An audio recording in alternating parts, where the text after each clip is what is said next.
Assalamualaikum warahmatullahi wabarakatuh. Saya Siti Salmi binti Wahid, nombor metrik 283339.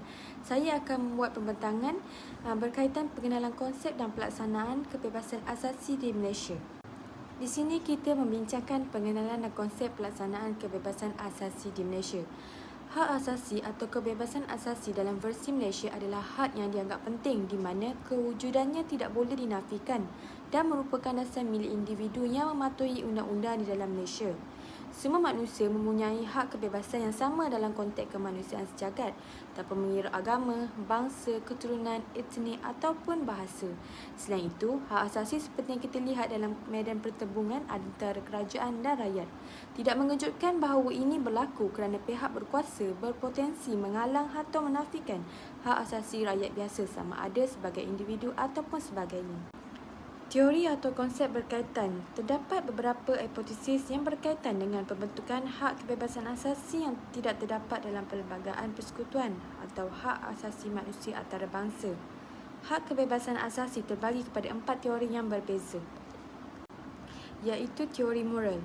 Hak asasi manusia dianggap penting untuk memelihara maruah manusia, sifat yang boleh digunakan secara universal yang mengatasi perbezaan bangsa, agama, jantina, umur dan etnik. Teori keadilan sosial, Charles Pitts mencipta teori ini dan menyatakan bahawa ia menunjukkan kebebasan asasi melalui pembahagian keadilan berbanding dengan moral semula jadi. Teori asasi manusia tersusun pula adalah hak asasi manusia termasuk hak untuk hidup, hak kebebasan dan hak untuk keselamatan. Yang terakhir, teori saintifik sosial, iaitu pendirian teori keempat yang menegaskan kepentingan perjanjian silang budaya mengenai penyelarasan hak asasi manusia. Seterusnya, struktur, dimensi, elemen dan perkara yang berkaitan dengan kebebasan asasi di Malaysia, iaitu perkara 5. Hak kebebasan diri. Perkara ini telah menjelaskan bahawa nyawa atau kebebasan seorang itu tidak boleh diambil tanpa justifikasi undang-undang. Perkara 6 pula, hak keabadian dan pekerja paksa dilarang. Tiada seorang pun di bawah perkara ini boleh ditahan sebagai hamba abdi kecuali undang-undang yang diluluskan Parlimen yang telah menetapkan perkhidmatan wajib untuk kepentingan negara. Semua bentuk kerja paksa adalah haram.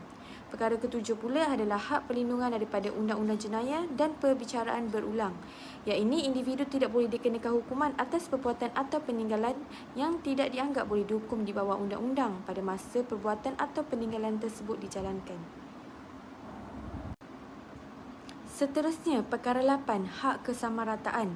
Menurut prinsip ini, semua individu mempunyai hak yang sama dan berhak mendapat perlindungan undang-undang yang sama. Perkara 9 pula adalah hak larangan luar negeri dan kebebasan bergerak. Warga negara persekutuan mempunyai hak untuk bebas berhijrah dan menetap dengan mana-mana bahagian yang dibenarkan. Namun begitu, Parlimen boleh mengecualikan undang-undang untuk mengenakan sekatan terhadap mobiliti dan kemaslahatan. Perkara 10 pula, hak kebebasan bercakap, berimpun dan berpersatuan. Dalam hal ini, setiap individu memiliki kebebasan untuk bersuara yang dilindungi oleh perlembagaan, berhimpun secara aman, iaitu tanpa menggunakan kekerasan dan berpersatuan. Perkara 11 pula, hak kebebasan beragama. Setiap orang berhak untuk bebas berkembang dan berkongsi kepercayaan mereka mengikut keperluan mereka. Tiada siapa yang boleh dipaksa membayar cukai sekiranya wang daripada cukai tersebut akan digunakan untuk aktiviti keagamaan. Perkara 12, hak pendidikan. Dalam perkara 8 telah memastikan bahawa warga negara tidak dikenakan layanan yang berbeza dalam pelbagai aspek berkaitan institusi pendidikan yang dikendalikan oleh pihak berkuasa awam. Yang terakhir, perkara 13, hak terhadap harta. Dalam kes ini, undang-undang secara jelas melindungi hak milik individu masing-masing. Pengambilalian secara paksa atau berpendudukan harta berpersendirian tanpa pampasan yang mencukupi adalah dilarang oleh undang-undang di Malaysia. Seterusnya, pelaksanaan kebebasan asasi di Malaysia. Kebebasan bersuara dalam keupayaan untuk menyediakan keperluan asas seorang telah diberi keutamaan khusus dalam pengisytiharan ini. Hak asasi manusia termasuk deklarasi hak untuk membangun yang pada mulanya diakui sedemikian pada tahun 1986. Undang-Undang Islam Malaysia mempunyai peraturan yang melindungi hak asasi manusia dengan menggariskan pelbagai peraturan dan hukuman yang sepadan dalam kes pelanggaran hak asasi manusia. Mahkamah Syariah pula sebagai bidang kuasa mahkamah sivil di bawah senarai persekutuan tidak mempunyai kuasa untuk menguatkuasakan hukuman mati. Seterusnya, isu-isu berkaitan dengan hak asasi di Malaysia, iaitu isu kebebasan agama. Isu ini sering dikaitkan dengan liberalisme dan pluralisme. Kedua-duanya berasaskan kepercayaan bahawa semua agama adalah sama. Seterusnya, isu kesamarataan hak asasi manusia. Menurut perkara 8-1 Perlembagaan Persekutuan, semua individu dianggap sama di bawah undang-undang dan mempunyai hak untuk mendapat perlindungan yang sama rata. Isu LGBT pula adalah di Malaysia ia ditetapkan secara jelas oleh Rangka Kerja Undang-Undang bahawa melibatkan diri dalam aktiviti seksual sejenis iaitu antara lelaki iaitu gay dan perempuan lesbian dianggap tidak serasi dengan kedua-duanya undang-undang negara dan prinsip agama. Seterusnya, kekuatan dan kelemahan. Perlembagaan Persekutuan iaitu kedudukan dan peranannya dalam konteks komunikasi perpaduan. Kekuatan Perlembagaan Persekutuan. Perlembagaan Persekutuan Malaysia bahagian 2 perkara 5 hingga 12 telah menegaskan kebebasan asasi manusia adalah dimiliki oleh rakyat. Jika kekurangan hak kebebasan asasi yang dinyatakan dalam perlembagaan, persekutuan kehidupan rakyat akan menghadapi kesusahan untuk diuruskan tanpa undang-undang tersebut. Kelemahan Perlembagaan Persekutuan pula adalah kewujudan persekatan yang tidak munasabah dalam Perlembagaan Persekutuan Malaysia adalah lemah. Sebagai contoh, hak untuk berhimpun dan bercakap atau penubuhan perkongsian mengikut perkara 10. Analisis berkaitan hak kebebasan asasi di Malaysia. Berdasarkan perbincangan sebelumnya mengenai isu kelebihan dan kelemahan adalah jelas bahawa hak-hak yang terkandung dalam bahagian 2 Perlembagaan Persekutuan tidak boleh digunakan sepenuhnya oleh semua orang. Isu kaum dan cabaran yang berkaitan kerajaan dikatakan telah memanfaatkan isu ini secara strategik sebagai aset politik yang sangat kuat untuk menetralkan sebagai perbezaan pendapat yang timbul daripada musuh politiknya. Telah diujarkan bahawa aktiviti kerajaan tertentu dianggap melanggar konsep yang digariskan dalam perkara 8-2 yang mengisytiharkan haram sebarang bentuk diskriminasi berdasarkan jatina, agama ataupun kaum. Masyarakat Melayu diberikan hak untuk berbeza dengan objektif untuk memupuk permuafakatan di kalangan semua pihak berkepentingan.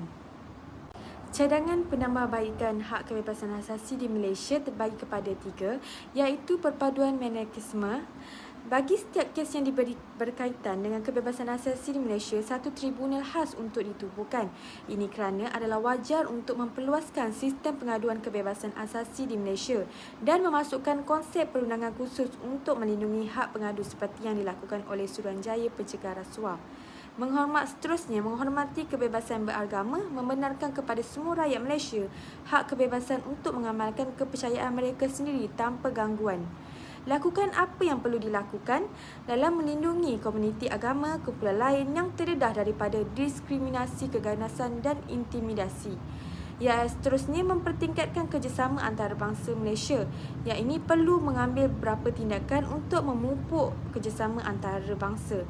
Di sebalik reputasi yang mesra, Malaysia adalah wajar untuk mengamalkan sikap yang lebih serius dalam apa tindakan yang dibuat, terutamanya terhadap negara veto seperti Rusia, Amerika Syarikat, China, United Kingdom dan Perancis.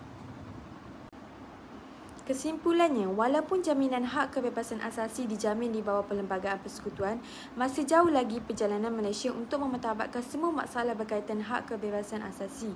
Institusi kerajaan seperti Agensi Penguasaan Undang-Undang, Badan Perundangan dan Badan Kehakiman dinyatakan mempunyai peranan dan kewajipan yang penting dalam perlindungan dan pengukuhan hak kebebasan asasi. Selain itu, kesedaran yang wujud dalam diri rakyat di semua peringkat dan lapisan masyarakat harus dipertingkatkan bagi matlamat dalam pendedahan kepada isu-isu berkaitan hak asasi serta kaitannya dengan kehidupan manusia sejagat yang harus dipelihara. Sekian, terima kasih.